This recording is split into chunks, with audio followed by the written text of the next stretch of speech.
Welcome to State of the State. I'm John Carlevale, hosting this interview with our guest, Eric Wallin, and he is part of Operation Stand Down, and he just happens to be the executive director and general counsel of the organization. And he's going to bring us up to date because he hasn't been here for a while. It's been a while. And he's been very busy. So I'm going to ask him to bring us up to date when you started and where we are now, and some other things that we'll talk about along the way, and some things that may take a little departure, but still very important. Absolutely. So good to see you, John, and thank you for having me. It's great to have you back again. It's been many years. Yes, I think probably 15 years since I've sat across from you. So Operation Stand Down is the state's largest and leading nonprofit provider of services for veterans in our state. We serve now at Operation Stand Down over 2,500 veterans a year. Wow. Yes. And we serve them in so many different ways, providing housing, employment and training. We provide legal services, pro bono legal services, and I'll talk about that a little bit later. Sure enough. Helping veterans get the benefits that they've earned for service-connected disabilities, as well as basic human needs, food and clothing. And you know, the organization is a Rhode Island grassroots organization. Operation Stand Down started over 30 years ago. You know, I remember that, and the founder, who you're going to talk a little bit about, has been on this program as well.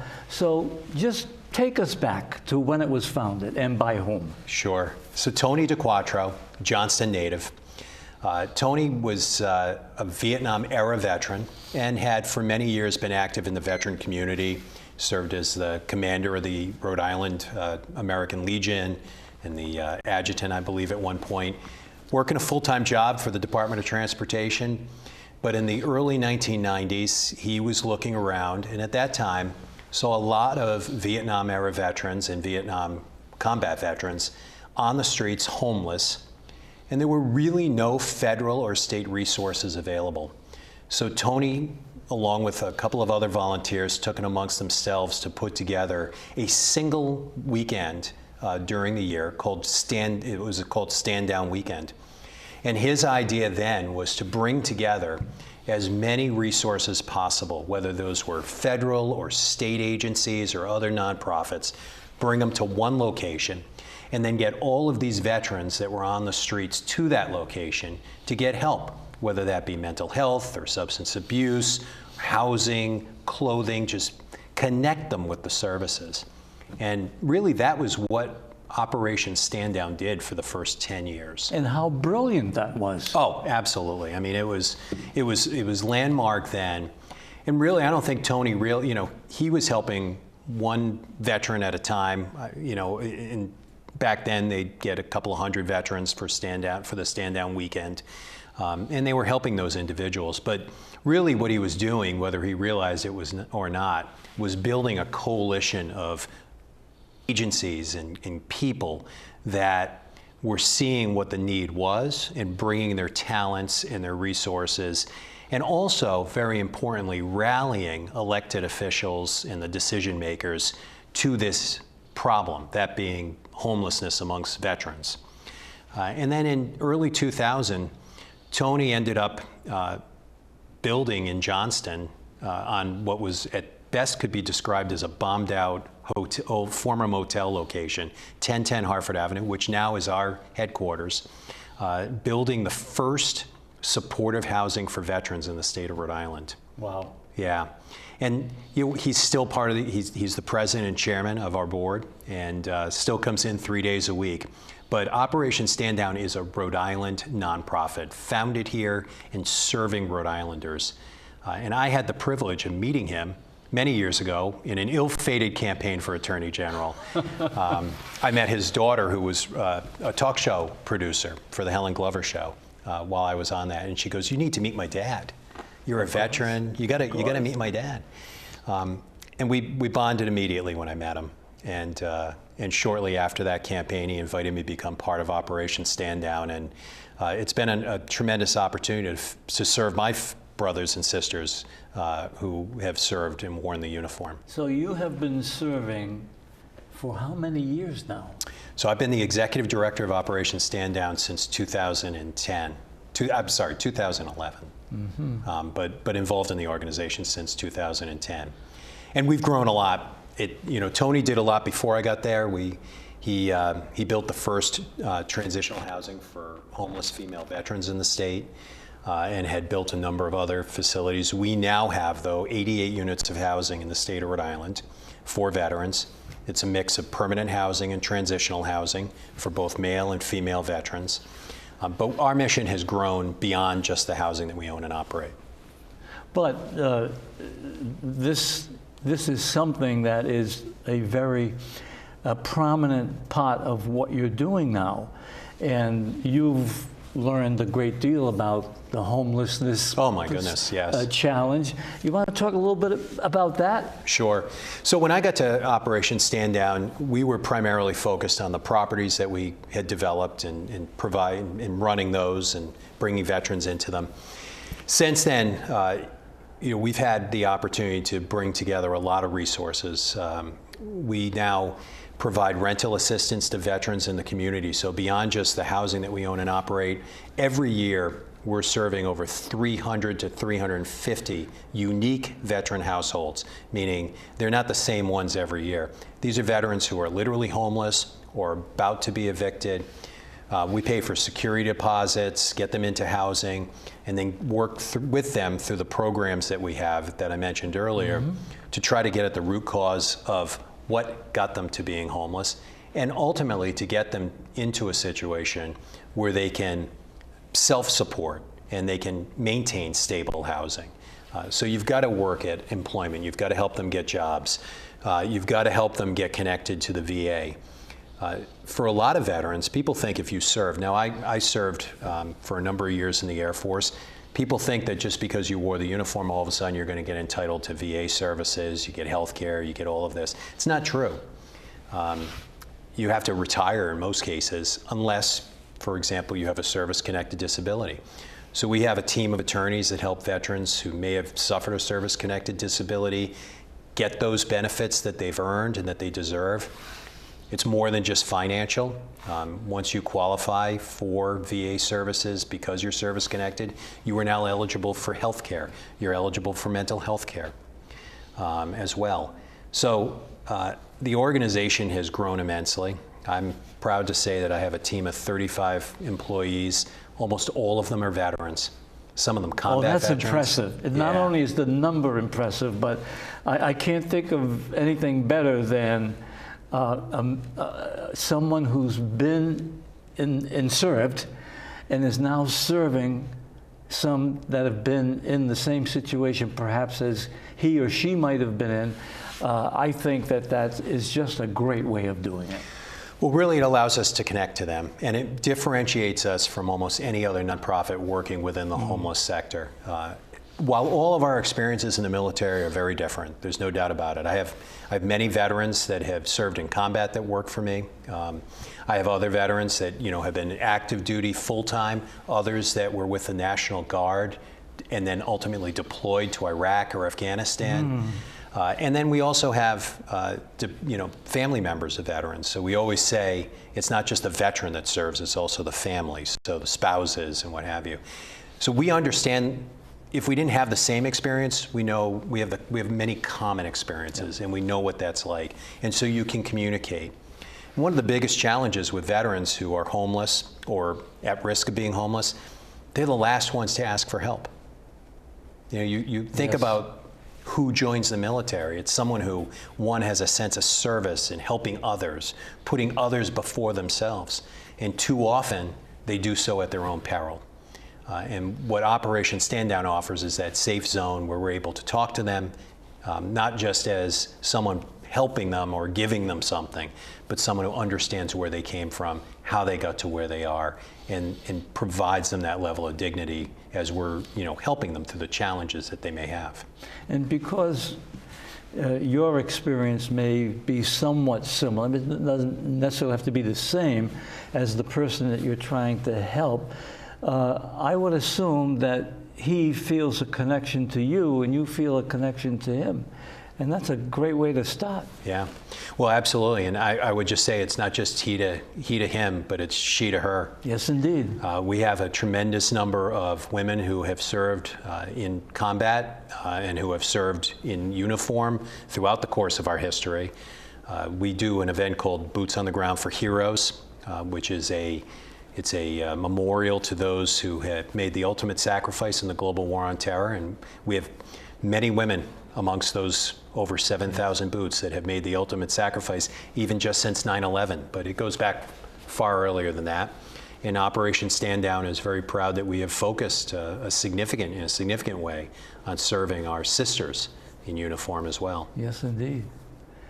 Well, where do we go from here? We talked a little bit about how Operation Stand Down was formed, some of the new things that you're doing there, well, let's talk about where your funding comes from. So our funding is certainly a mix of different resources. Most of it federal. There is some state funding, but the majority of the grants that we get are federal in nature. From the VA, primarily. We have one of the largest housing grants called the Supportive Services for Veteran Family Grant. It allows us to distribute over $1 million in direct financial assistance for rent, utility payments, moving costs. If we have a veteran who's literally homeless and we have no other place to put them, we can temporarily put them in emergency housing and hotels, all with the focus, again, it's not about a temporary fix, it's about a permanent fix. Yes, indeed. So a lot of federal funding is available that we have had for a number of years since I've been there. The other resource is really from the community. I'm very proud. We have, when I look across at all of our supporters, whether that be Carty's Furniture or Seasons Market, but there's so many other small ones too, and each one of them is important. You know, whether it's Bank RI or it's the person that owns a restaurant or a bar that wants to do an event for us and hold something, and then also many of the other organizations like Military Officers Association puts on a golf tournament for us every year. These things are terribly important. They provide us a lot of flexibility in the kind of things we can do for veterans. You know, as you can imagine, a federal grant, very specific. You can do the X, Y, and Z. Sure. But there's so many other things that you and I would like, this is a necessity. This is important. You know, it's outside of from late fall to early spring, and it's now in the middle of the summer, and a veteran comes to us and says, I have no way to put oil in my tank. People are like, well, then what do you need oil for in the summer? Well, you need it for hot water. Sure. You know, there's no federal money for that. So we'll dip into those donations that come to us from the community to do those kinds of things. Or a veteran who is an older veteran and needs an air conditioner. You know, it's one of my, I love it because I find about these things as they come to my desk to sign off on, but I'll have a case manager who comes to me and says, I just got a call from a VA social worker, and there's an 85-year-old veteran. He's living on the 3rd floor in Providence, and he's an AC. And what does that case manager do? He's like, can I go out and get an AC and then bring it over and install it? And that's the difference. Those are the things we do at Stand Down. You know, the thing is that, and I don't know if I'm going to express this properly, but when I listen to the network that you create and the service that you provide, it seems to me that it really is moving people back to a normalcy that they may not have had when they came out of the service. Is that a fair thing to say?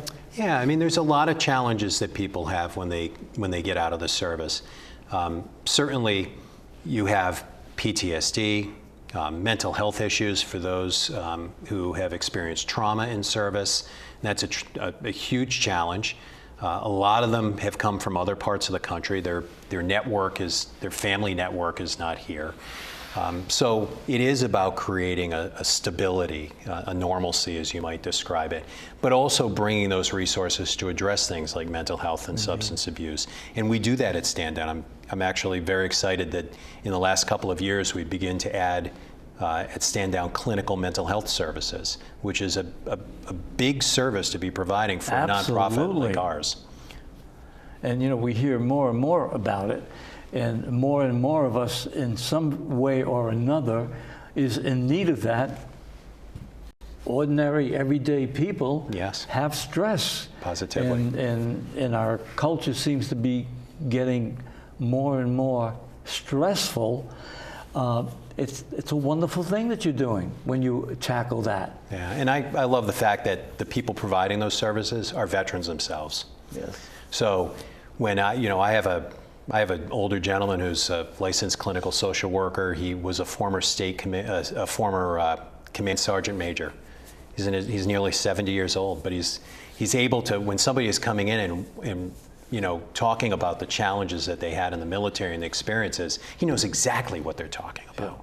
And it's a very different environment than if that veteran were at some other community organization without a military focus. Yeah. And is sitting across from someone who is, Mom and Dad didn't get me my Xbox that I wanted, And when he's working with that person, I would assume it's something that is familiar to him, and I would think equally as important is that he has an empathy because he's experienced perhaps what the person has experienced who he is now helping. Yeah, but also a toughness. Yes.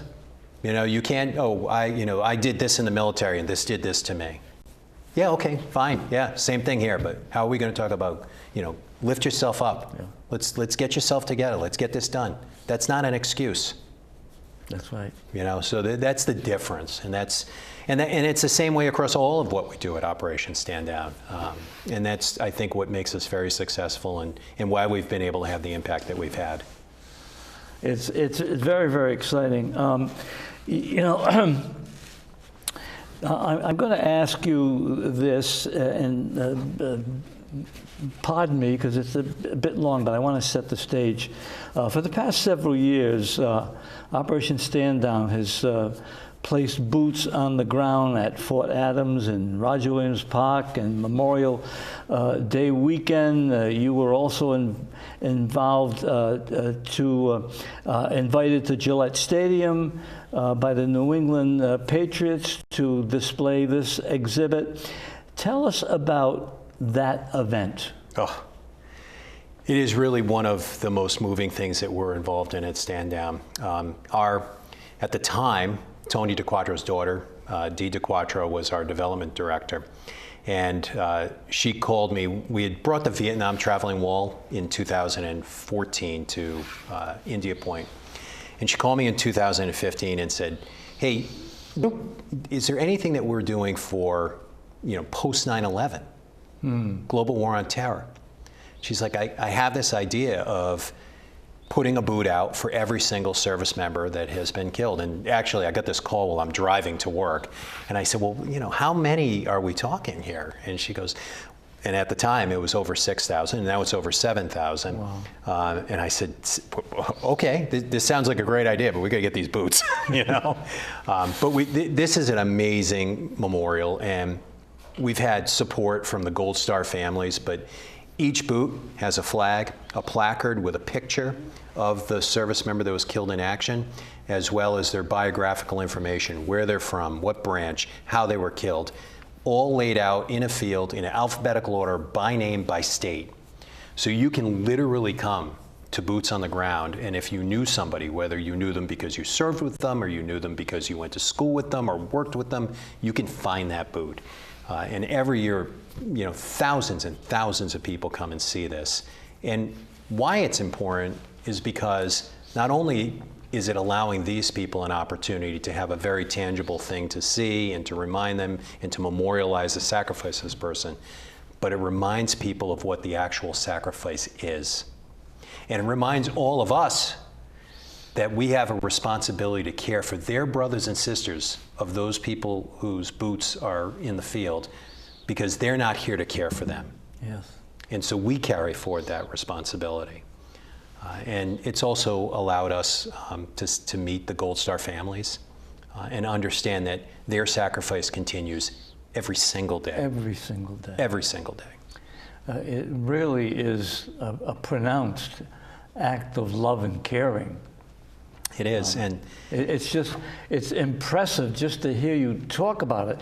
I can only imagine what it must be to experience it. it's tremendously moving, and even though we've done it so many times, and it becomes an operation, a mission, but every single time that we do it, when I think I'm not going to be moved by it, or something different isn't going to happen, something triggers during the weekend that we have those boots out. You just see somebody kneeling or laying or putting something in a boot. And then, to be honest with you, we have a number of staff members at Operation Stand Down who, when they go to place the Rhode Island boots that we put in a circle of the 29 Rhode Islanders, they were there. They were in the unit. And so for them, it's even a harsher reality. Sure. Wow. Yeah, it's powerful. But so few people now are serving in our country. Less than 1% of our population wears the uniform at any one time. So we've gone to this point in our society where people don't have someone in their family that served. That's interesting. I hadn't thought about that, but yeah. Yeah. I mean, when you are looking at only 0.08% of our population wearing the uniform, it's not like, I mean, I'm at my age, and I'm in my 50s. Everybody's grandfathers, almost everybody's grandfather served in World War II or Korea, or knew somebody in Vietnam. That's very different now. Yes. I mean, now you could walk probably neighborhoods and someone wouldn't know someone who has served. So we need to remind America what that service and sacrifice is, and this is a great way to do it. I've had people come to that field where there's over 7,000 boots and say, is this every American that's been killed in war? No. This is the global war on terror. Yeah. When you stack this up against the Vietnam Wall or World War II or Korea, these numbers are small. Tragic, but small. So Operation Stand Down's mission is obviously very tangible in terms of helping veterans get housing and employment and jobs and legal assistance and food and clothing. But we also have a responsibility to make Rhode Islanders, make the people around us understand, just what it entails to put on the cloth of our nation. It really is impressive, and of course I can't help but just pose this to you if you want to address it. But it's my understanding that our military, maybe with the exception of Marines, is having a very difficult time recruiting new members. And how does that relate to perhaps the services that you provide? Well, I think that there are always times when it's more challenging to recruit people into the military than at other times. Part of it's the messaging.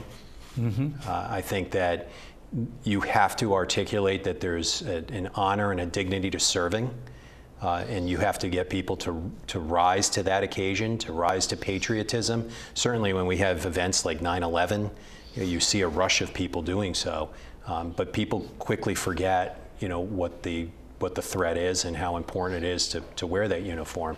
So it is sad to see that. I think we could do a better job in our colleges and our schools in encouraging people to serve. There's a lot of benefits to serving. I always try to avoid, one of the challenges is when you do what I do is you're talking about all the people who end up homeless or have mental health issues or PTSD. So there's a sense of like, my God, go join the military and your life's going to be over. But it's not. There's a camaraderie. There's a relationship. It's something that you have for the rest of your life. I have to tell you, I never thought that when I went to law school and I ended up just choosing to join the military, which I did after law school, I never envisioned that after leaving the military, somehow my life's work would end up circling back to something related to the military. Never thought about that, but yet it did. And not only did it, but you just show a great deal of satisfaction and pleasure with what you're doing and how long you've been doing it. Yeah. And that's fabulous. I mean, it's great to have work that is meaningful to you. Well, you can see the results. You can see the results almost immediately. You know, whether it's a veteran who comes in, they've oftentimes been shuffled from one agency to another. We work very hard to get our message out about our services, what's available, but you know, sometimes they find us after 4 or 5 doors have been slammed in their face. Yes. And to have them come in and all of a sudden be like, wait, I don't have to go back and sleep in my car? You're going to put me in a hotel for a couple of weeks? Wait, I can go into your transitional housing tomorrow? Wow. You're going to help me get a job? You're going to get my license back for me? You're going to represent me in Veterans Treatment Court? You're going to help me with my family court matter? It's instant satisfaction to see them be, yes, wow, I'm getting the help that I actually need here, and I'm getting it from somebody who understands where I've been. And it's a great feeling to be able to help as you do. We just have about 3 minutes, believe it or not, Eric. So I'm going to ask you, what else do you want to talk about to end the program? Well, certainly if people want to get involved in Operation Stand Down, we have tremendous volunteer opportunities, whether that's boots on the ground or helping us with our food pantry. We have a food pantry that relies upon donations from the community. Right now we're slammed. You know, people love to give food around Thanksgiving and Christmas, but come the late spring, early summer, we're desperate. Our food pantry is nearly empty. People want to start planning their food drive later in that time, please do. We can use the help. Donations. If you have a business and you want to contribute to Operation Stand Down, you want to put on an event, these things make a big difference. And also just if you need help, we're here. It's 401-383-4730. You can Google us at Operation Stand Down Rhode Island. That's the easiest way to find us. OSDRI.org is our website. Whether it's services you need, you want to volunteer, you want to donate cash, send some gift cards that we can help families with, any of those things makes a big difference. But there's a lot of need in Rhode Island. Yes, there is. Housing is a huge challenge. Rents have increased here at a greater rate than in any other state in the last year. We've gone up 16% for a rent in the state of Rhode Island just from March of 23 to March of 24. People are spending well over 50% of their income in some cases on housing, and so they're not eating, they're not able to take care of basic needs. So the need is great in Rhode Island. It continues to be. Yes, it is. Eric Wallin, thank you so much for joining us on State of the State for this invigorating discussion. And I thank you for the work that you've been doing for so long, and it has fed you. Well, thanks. Thank You you. look great, and you're doing great work. And you can get in touch with this gentleman. He gave you some contact information. I will have it when we broadcast this. You'll be able to see it in addition to hearing it. And so I thank you for watching State of the State, and please join us again next time for the next edition of State of the State.